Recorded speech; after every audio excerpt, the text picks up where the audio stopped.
एक जुलाहा था जो बड़ा ही सरल और सीधा था।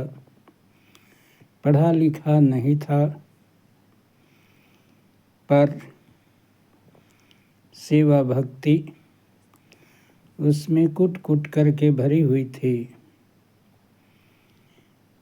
वह राम पर अटूट विश्वास करता था। एक बार गांव के बगल में कथा हो रही थी, उसमें उस जुलाहा भी भाग लिया था। वहाँ पंडित जी बता रहे थे कि राम के नाम पर अगर विश्वास हो जाए तो संसार सागर क्या, भव सागर से लोग पार हो जाते हैं। उसको सुन करके घर आता है। बरसात का दिन था। जुलाहे को कपड़े पहुँचाने नदी के उस पार जाना बड़ी ही ज़रूरी था।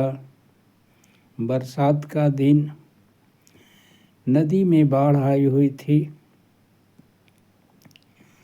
नाव भी बाढ़ के कारण कोई नहीं थे। चिंतित हुआ तभी उसे उस ब्राह्मण की बात याद आ गई कि राम नाम पर भरोसा हो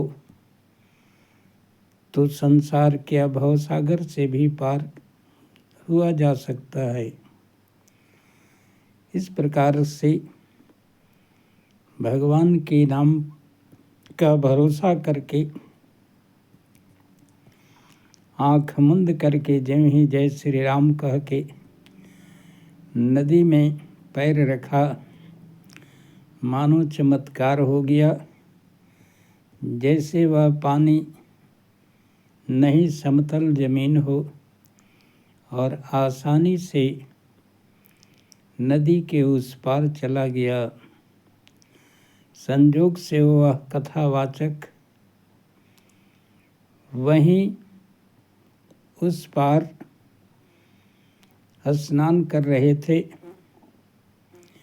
उसे देखे तो बड़ा ही आश्चर्य हुआ और उससे पूछते हैं, करे नदी पार करना तुझे किसने सिखलाई? उसने कहा, महाराज आपने ही तो सिखलाया है। पंडित जी सोचे, यह तो मूर्ख गवार है। मैं तो अनेक शास्त्रों का अध्ययन किया हूँ। यह जब मूर्ख गवार पार कर सकता है तो मैं तो पंडित और विद्वान अनेक शास्त्रों का ज्ञाता हूँ। मैं तो अवश्य ही पार कर जाऊँगा। इस प्रकार से विद्वता और शास्त्रों के घमंड में आकर के ज्यों ही पंडित जी नदी में पैर रखते हैं त्यों ही धड़ाम से नदी में गिर जाते हैं। गर्दन भर पानी में डूब जाते हैं।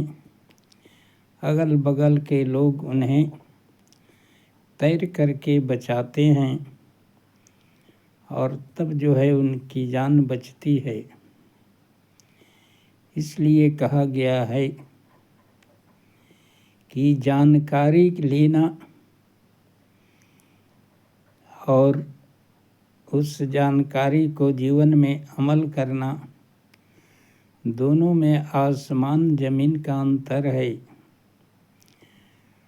सत्य बोलना चाहिए, लेकिन कितने लोग उस सत्य को जीवन में उतारते हैं और सत्य का पालन करते हैं।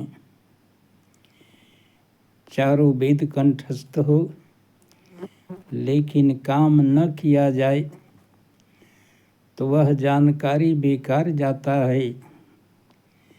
इसलिए वह ब्राह्मण सारे शास्त्रों को जानते हुए भी विश्वास न होने के कारण खुद ही पानी में डूब गए और वह अनपढ़ और सरल और सीधा जुलाहा उन्हीं के बातों पर विश्वास करने के कारण नदी पार कर गया जैसे जमीन हो। इसलिए भगवान तो भाव और श्रद्धा से मिलते हैं, केवल जानकारी से नहीं।